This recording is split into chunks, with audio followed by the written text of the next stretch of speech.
fenomena kuantum.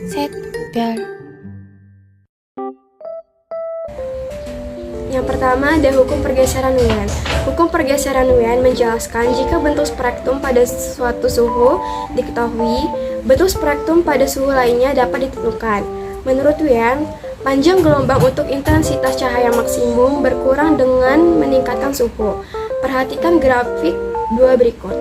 Pada grafik tersebut terlihat bahwa puncak intensitas radiasi bergeser ke arah panjang gelombang yang lebih pendek ketika suhunya semakin tinggi. Hal ini menunjukkan bahwa panjang gelombang radiasi berbanding terbalik dengan intensitas maksimum dan suhunya. Secara matematis dapat dinyatakan sebagai berikut. Lambda maksimal T sama dengan B. Keterangan yaitu lambda maksimal sama dengan panjang gelombang saat intensitas maksimum, T suhu mutlak, dan B tetapan Wien 2,898 kali 10 pangkat min 3 MK. Yang kedua ada hukum Stephen-Boltzmann, yaitu hubungan intensitas radiasi benda hitam terhadap variasi suhu dan panjang gelombang. Dapat dilihat pada grafik di atas, yaitu intensitas akan semakin tinggi untuk suhu yang lebih tinggi. Nah, berdasarkan hukum Stephen-Boltzmann ini, jumlah energi yang dipancarkan per satuan benda hitam, per satuan luas permukaan, per satuan waktu akan berbanding lurus dengan pangkat 4 temperatur termodinamikanya. Nah, secara matematis dapat dinyatakan dengan rumus di atas. Yang ketiga dari radiasi benda hitam yaitu teori klasik radiasi benda hitam, hukum Rayleigh-Jeans. Menurut teori Rayleigh-Jeans, muatan di sekitar dinding benda hitam dihubungkan oleh semacam pegas. Ketika suhu benda dinaikkan, muncul energi kinetik pada muatan sehingga muatan bergetar. Akibatnya, kecepatan muatan berubah-ubah sehingga muatan selalu mendapatkan percepatan setiap saat yang akan menimbulkan radiasi. Model yang diusulkan oleh Rayleigh-Jeans berhasil menerangkan spektrum radiasi benda hitam untuk panjang gelombang yang besar. Pada teori Rayleigh-Jeans, semakin pendek suatu panjang gelombang, maka semakin besar intensitasnya. Oleh karena itu, sinar ultraviolet memiliki nilai intensitas tak hingga yang diistilahkan dengan the ultraviolet catastrophe atau bencana ultraviolet. Hasil ini tidak sesuai dengan hasil eksperimen pada panjang gelombang pendek. Yang keempat ada radiasi benda hitam teori Planck. Persamaan antara teori Wien dengan teori Rayleigh-Jeans ini ternyata dapat menjelaskan radiasi benda hitam pada daerah panjang gelombang panjang tetapi gagal untuk menjelaskan pada panjang gelombang pendek. Akhirnya, penjelasan yang dikemukakan oleh Max Planck yang sesuai dengan hasil spektrum radiasi benda hitam.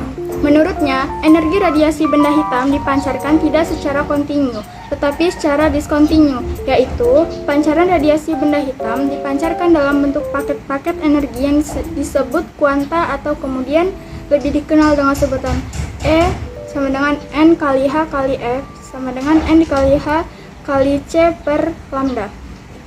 Berdasarkan kedua teori tersebut, Planck dapat menyatukan hukum radiasi Wien dengan hukum radiasi Rayleigh-Jeans dengan menyatakan hukum radiasi benda hitamnya yang akan berlaku untuk semua panjang gelombang. Hukum radiasi Planck adalah sebagai berikut. Dan selanjutnya ada efek fotolistrik. Efek fotolistrik adalah fenomena yang terjadi ketika cahaya menyinari ke permukaan logam yang menyebabkan keluarnya elektron dari logam tersebut dan akan menghasilkan arus listrik jika disambungkan ke rangkaian tertutup. Fenomena ini dapat dijawab oleh seorang fisikawan Einstein. Dan tidak lupa juga dengan persamaan efek fotolistrik, yaitu efek foton sama dengan energi ambang ditambah energi kinetik maksimal. Energi kinetik maksimal sama dengan efek foton dikurang energi ambang. Energi ambang sama dengan efek foton dikurang energi kinetik maksimal. Yang kedua ada produksi sinar X. Sinar X merupakan salah satu spektrum gelombang elektromagnetik yang tidak dapat dilihat dengan mata.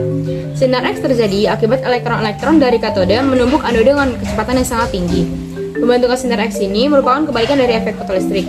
Yang pertama adalah frekuensi cut-off. Frekuensi yang menjadi batas untuk menghalangi atau menghalangi sinyal masuknya yang mempunyai frekuensi yang lebih tinggi maupun frekuensi yang lebih rendah. Ini disebut dengan frekuensi cut-off.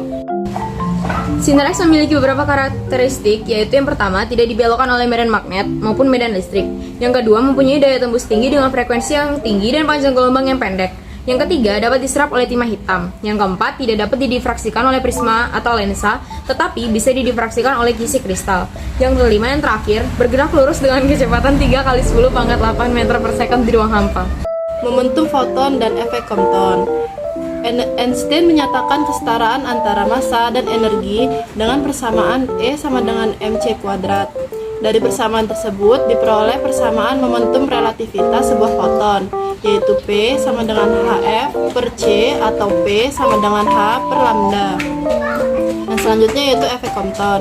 Dengan menggunakan hukum kekekalan energi dan hukum kekekalan momentum, Compton berhasil membuktikan bahwa perubahan panjang gelombang foton yang terhambur atau setelah tumbukan dengan panjang gelombang mula-mula atau sebelum tumbukan.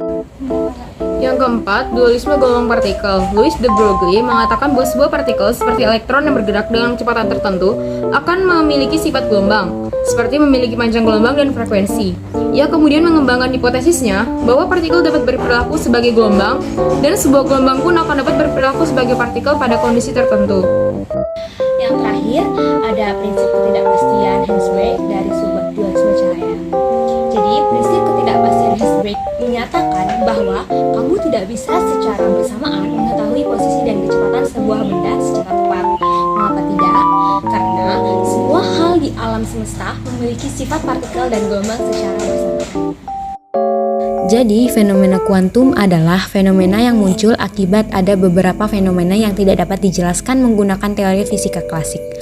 Fenomena kuantum merupakan tanda dari awal fisika modern yang ditandai dengan penemuan teori fisika yang mampu menjawab fenomena-fenomena yang sebelumnya tidak dapat dijelaskan oleh teori fisika klasik. Beberapa fenomena kuantum diantaranya yaitu hukum Stephen Boltzmann, teori Planck, efek fotoelektrik, efek foton dan Compton, radiasi benda hitam, hukum pergeseran Wien, produksi sinar X, dan prinsip ketidakpastian Hensberg. Oke teman-teman, saya akan menjelaskan soal radiasi benda hitam. Yang pertama, sebuah pelat baja tipis berbentuk persegi panjang dengan panjang sisi 10 cm dipanaskan dalam sebuah tungku sehingga suhunya mencapai 720 derajat Celcius. Tentukan laju rata-rata energi radiasi dalam satuan watt jika pelat baja dapat dianggap benda hitam.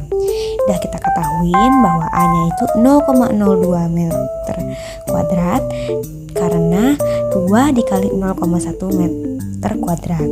Suhunya 727 derajat ditambah 273 Kelvin jadi 1000 Kelvin. Efektivitasnya adalah 1. Jadi kita ketahui laju rata-rata energi radiasi atau daya radiasi adalah P sama dengan m efektivitas dikali A T pangkat 4. Jadi 1 dikali 5,67 dikali 10 pangkat min 8 dikali 0,02 dikali 1000 Kelvin pangkat 4. Jadi jawabannya 1134 watt. Nah, soal yang kedua ini soal teori Planck. Sebuah lampu natrium 20 watt berwarna kuning dengan lambda 589 nm. Berapa banyak foton yang dipancarkan lampu itu tiap sekon? Kita ketahui P-nya itu 20 watt atau sama dengan 20 joule per second. Untuk rumus P itu N dikali H dikali F per 1. 20 sama dengan NHF, jadi N 20 N 20 per H dikali F sama dengan 20 per C sama dengan 20 lambda per HC. H dikali C per lambda. Dengan data H sama dengan 0, 6,63 kali 10 pangkat min 34 dengan lambda 589 nm dan C 3 kali 10 pangkat 8 ms pangkat min 1. Maka N sama dengan 20 lambda per H dikali C. Kita dapat 20 dikali 589 dikali 10 pangkat min 9 per 6,63 dikali 10 pangkat min 34 dikali 3 dikali 10 pangkat min 8. Jadi hasilnya 5,92 dikali 10 pangkat min 19 foton.